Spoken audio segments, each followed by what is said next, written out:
Bonjour à toi, mes podcasteurs. Alors aujourd'hui, on se retrouve avec Elian et Christophe pour aborder un nouveau flash actualité. Alors avant de donner le titre de l'article que l'on va aborder aujourd'hui, je vais quand même saluer nos deux podcasteurs. Donc salut Elian, salut Christophe, comment allez-vous? Salut Arnaud. Ouais, salut Arnaud, ça va super bien dans cette matinée Un peu, ensoleillée.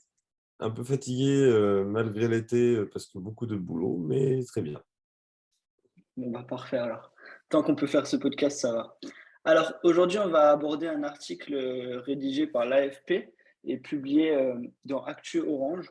Alors le titre de l'article, c'est Casser les codes de recrutement leitmotiv de Pôle emploi pour les moins qualifiés. Alors l'article, je vais de nouveau vous le mettre en lien dans la description, comme ça vous allez pouvoir le lire un peu plus en détail et de vous-même. Mais aujourd'hui, du coup, on va un petit peu donner notre ressenti et notre vision par rapport à ce recrutement, cette forme de recrutement qui commence à venir de plus en plus et donc qui est proposée là par Pôle emploi. Alors, est-ce que Christophe ou Elion, vous voulez faire un petit résumé de l'article et puis nous donner votre avis en même temps là-dessus? Du coup, quand tu me redis le titre, il y a un truc qui est intéressant qui me vient, c'est que c'est des recrutements qui sont organisés pour les moins qualifiés.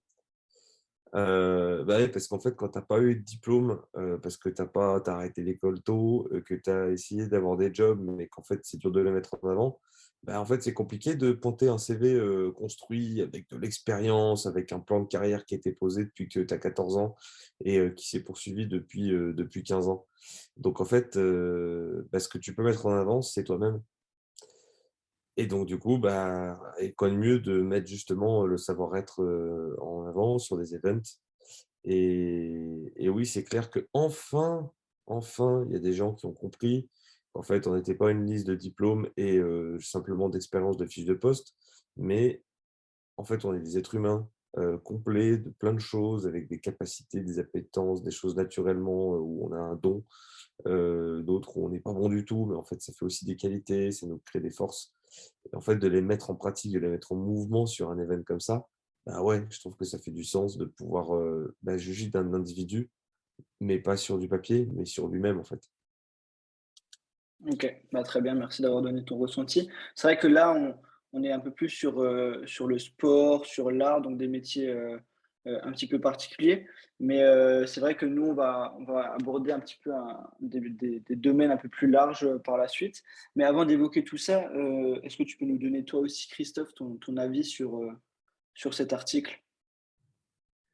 Un article, ouais, un article super intéressant, on se sent moins seul à sa lecture. Alors bien entendu, comme tu l'as souligné Arnaud, ça concerne effectivement sur l'article un domaine très particulier. Mais voilà, encore une fois, on est sur une lame de fond, ça existe, il y a un mouvement qui existe. Moi, quand je lis dans cet article-là, que, l'avantage est de permettre des rencontres qui n'auraient pas eu lieu par le recrutement classique par CV, je me dis: «Waouh, c'est génial!» Ce sont des candidats que je n'aurais certainement pas reçus à la lecture de leur CV car ils n'avaient pas le niveau d'études ni l'expérience requise.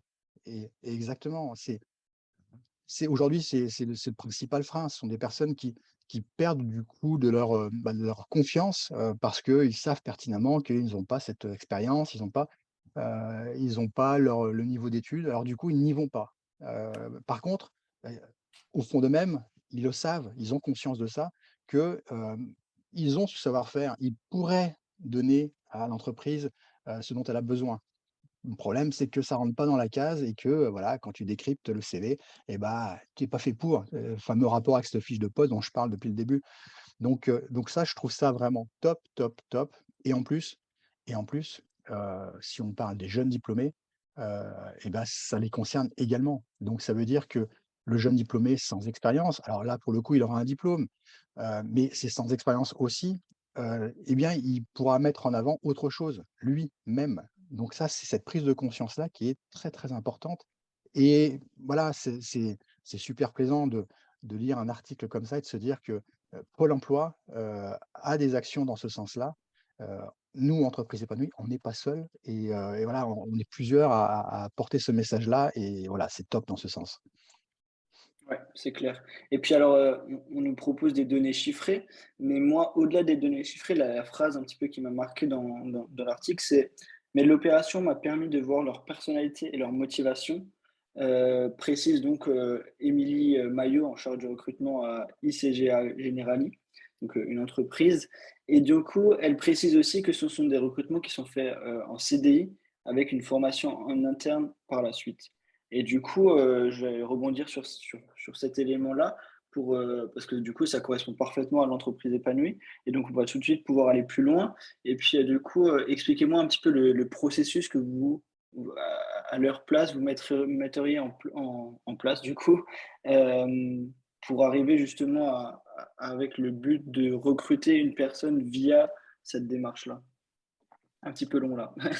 Elian? Hem, alors moi, en partant de ce postulat, des événements sont créés et des personnes sans forcément un CV ou une expérience longue comme le bras, se présentent. C'est-à-dire que c'est des personnes qui n'ont pas forcément, bah, on ne recherche pas des gens qui ont des expériences dans le dur, mais on cherche des gens qui vont faire preuve de bon sens et qui vont être capables de s'adapter et qui ont une dynamique en fait au niveau, en termes d'humaine, d'interaction, de pouvoir s'intégrer dans une équipe, qui va être intéressante. Moi, ce que je ferais, c'est de mélanger, sur un événement des personnes peut-être de l'entreprise, la partie recrutement et bah, des candidats. Mais je donne un exemple simplement de constituer, une petite brigade de cuisine sur un cours de cuisine, sur une journée. De voir, OK, il fait comment en fait pour bosser avec des gens qu'il ne connaît pas? Comment il se structure? Comment est-ce qu'il s'intègre?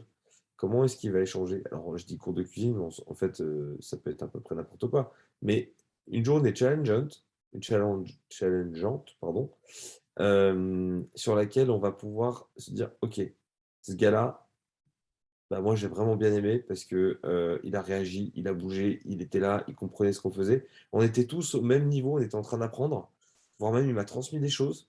Il l'a fait de telle manière, c'était appréciable. Ça veut dire que je sais que je peux m'appuyer sur lui pour le boulot et simplement on se remet non pas à sa compétence, mais à lui-même.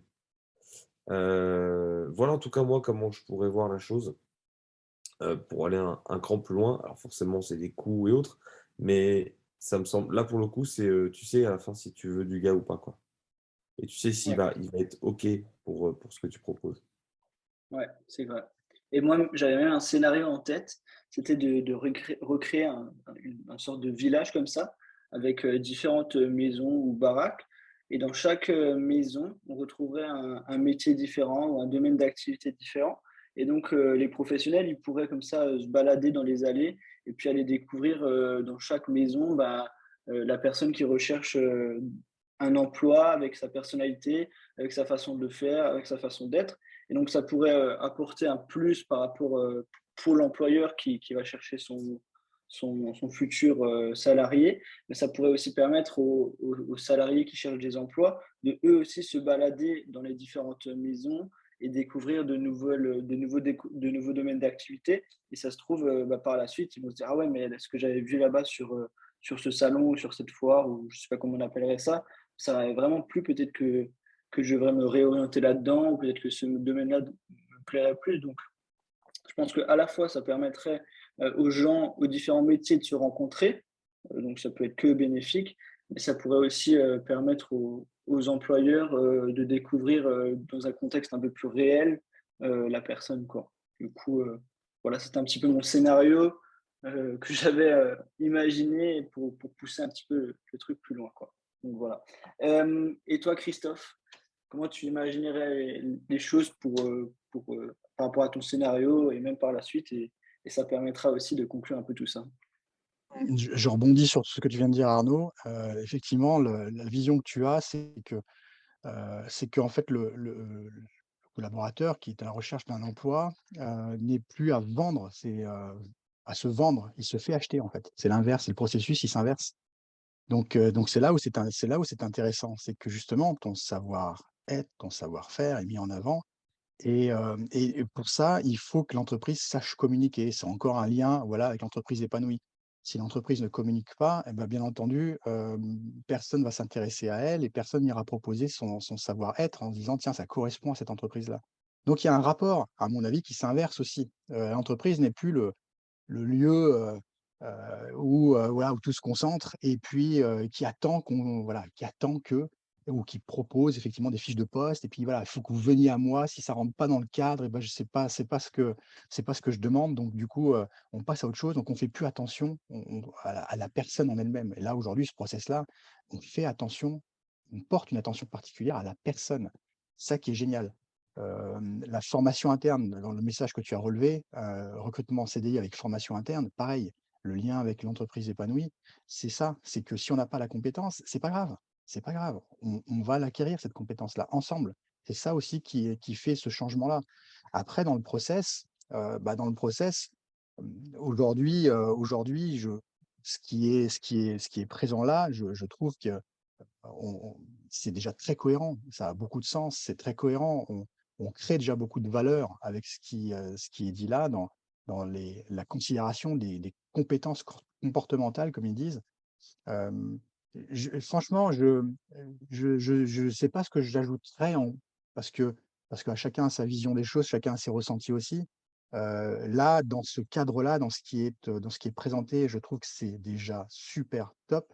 Maintenant lié à l'entreprise épanouie, bien entendu, il y a un process. Moi, j'ajouterais le côté communication. C'est-à-dire que les personnes qui sont en recrutement là, il faut qu'elles sachent, communiquer, sur l'entreprise, avec qui elles travaillent, là, qu'elles présentent correctement leur entreprise, qu'elles présentent vraiment la vision, la stratégie, pour voir si ces collaborateurs ont des compétences comportementales qui peuvent effectivement aider l'entreprise à atteindre ses objectifs. Et voilà le filtre, que je mettrais supplémentaire, quoi. OK, très bien, bah, merci Christophe. Alors, on arrive déjà à la fin de ce podcast, qui est Flash Actualité. Donc je vous remercie tous les 2 d'avoir pu être présents et d'avoir étudié cet article avec moi. Je vous souhaite une bonne soirée et une bonne journée à tous les 2 déjà, pour commencer. Ouais. Déjà? Merci Arnaud. Déjà. Ouais, on va commencer par démarrer le week-end avant de le finir. Ouais. Exactement. Et puis quant à nous, on se retrouve très vite. Je vous mets le lien, comme dit, dans le lien de l'article dans la description. Je vous mets également le lien de notre compte LinkedIn en description, comme ça vous pouvez nous suivre et suivre un petit peu l'actualité de l'entreprise épanouie.